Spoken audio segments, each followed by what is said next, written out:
was Qorach griping about? And more importantly, are we still griping about it today? Hi, this is Barry Phillips with 10-Minute Torah, day number 1 of the Torah portion. Qorach, meaning bald or balded one. Before we get into Numbers or Bamidbar, chapter number 16, let me just take a moment, say thank you to those who encouraged Laura and I to enjoy our time away. We did indeed. We had several days we could go on a little bit of a road trip and had some rest, some relaxation, enjoyed a couple of enjoyable days just being together. We needed that. So we're ready to get back to work, and let's get back to the Torah. So we go to, again, chapter number 16 and verse 1. And it says, Qorach, son of Yitzhar, son of Kohath, son of Levi, took both Dathan and Abiram, the sons of Eliah, and On, son of Peleth, sons of Reuben. And they rose up before Moshe with some of the children of Israel, 250 leaders of the congregation, called ones of the meeting, men of name. These were men of great reputation.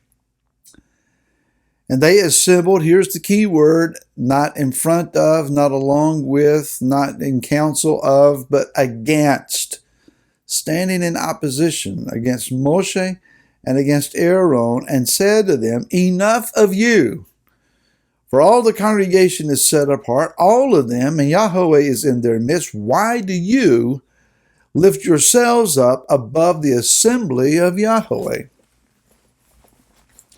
Wow. So there is an insurrection. There is a rebellion taking place. What is the gripe? What is the motivation? What is it that they're hoping to gain? Well, there are at least two causes that are concerned here. Let's start with Qorach himself. He is actually Moshe and Aaron's cousin, a first cousin. If you go back to the book of Shemot or Exodus, chapter number 16, chapter 6, and begin with verse 16 and read down through verse 24, you will find this family lineage that is described. Out of the sons of Levi, you have this particular family called the Kohathites. And Kohath had 4 sons, Amram, who was the father of Moshe and Aaron. Then you had Yitzhar, the father of Qorach. You had a brother named Hebron. And then the youngest of the 4 sons, whose name was Uzziel. Uzziel had 3 sons, the middle of which was Elizaphan. A lot of names here, but pay attention. When it came time to choose the leader of the tribe of Levi, Moshe and Aaron, the sons of the oldest of these brothers, were the prophet and the priest, or even the king and the priest in function. The next eldest son would have been Yitzhar, whose oldest son then would have been Qorach. He should, in his estimation, perhaps been next in line for the prince of Levi. Didn't happen that way. It was chosen from the youngest of the 4 brothers, Uzziel, and not even his oldest son, but his middle son, Elizaphan.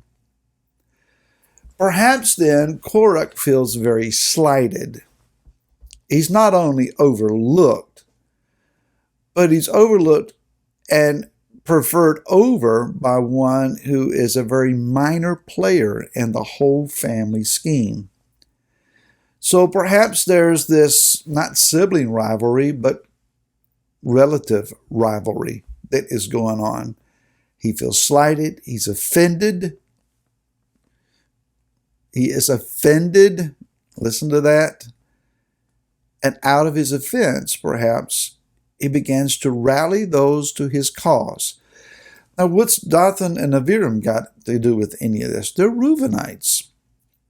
Reuben is the oldest son of the tribes of Israel. But he has been demoted significantly.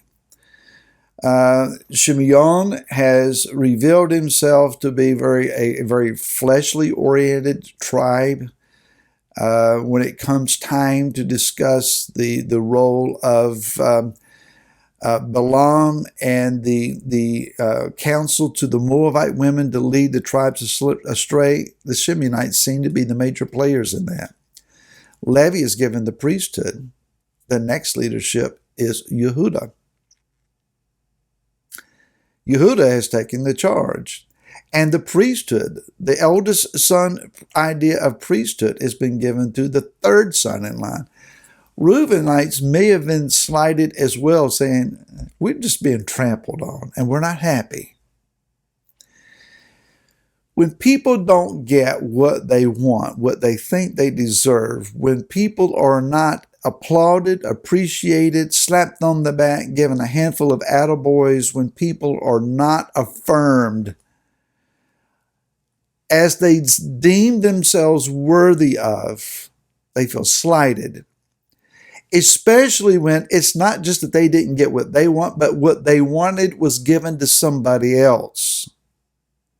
Someone else got the applause. Someone else was acknowledged and given the role that they themselves thought they were most capable of playing.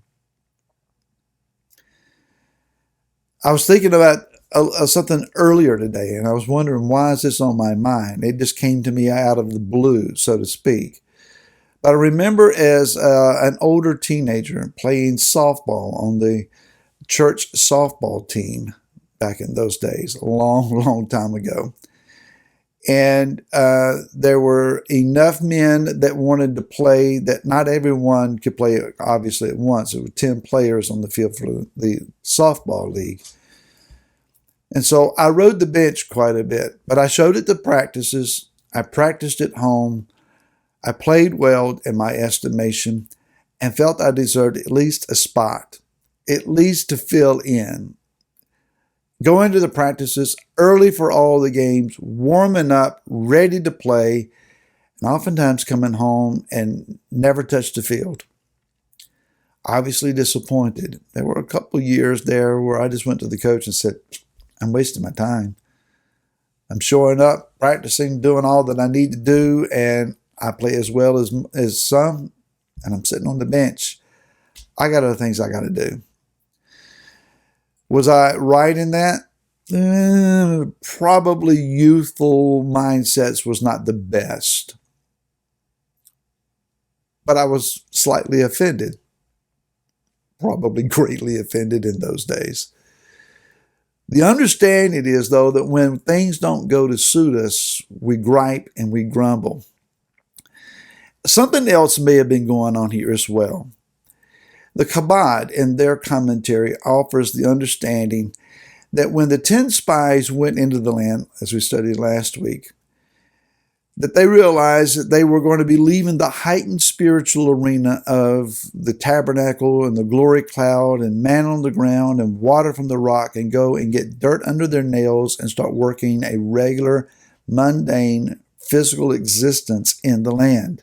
It was an awesome place to be, but still, the idea was that they were going to go into this very physical domain and elevate it to a heightened spiritual arena by their obedience, Torah observance, by the acknowledgement of the Most High, by their worship of their heavenly King, etc. It could be that Qorach was saying, you guys, you're sitting in the office all day. Your hands are not dirty. You don't know what it's like to live a regular life. You're all about the priesthood. You're all about the prophet's house. You're all about the upper crust. It's time for the guys with dirt under their nails to step in and really do something significant and raise up the arena of the spiritual in this place. And it's not on your shoulders, Moshe. Are we not still arguing about this somewhat now? There are many places where people, they don't want any leadership. They don't want anybody to have authority. They don't want anybody to be responsible and accountable for the congregation. Everybody can do it, everybody themselves. Could it be that we're still clamoring about who gets affirmed who gets acknowledged. We're going to take this a step further tomorrow. Until then, may Yah be with you, and shalom. We'll see you then.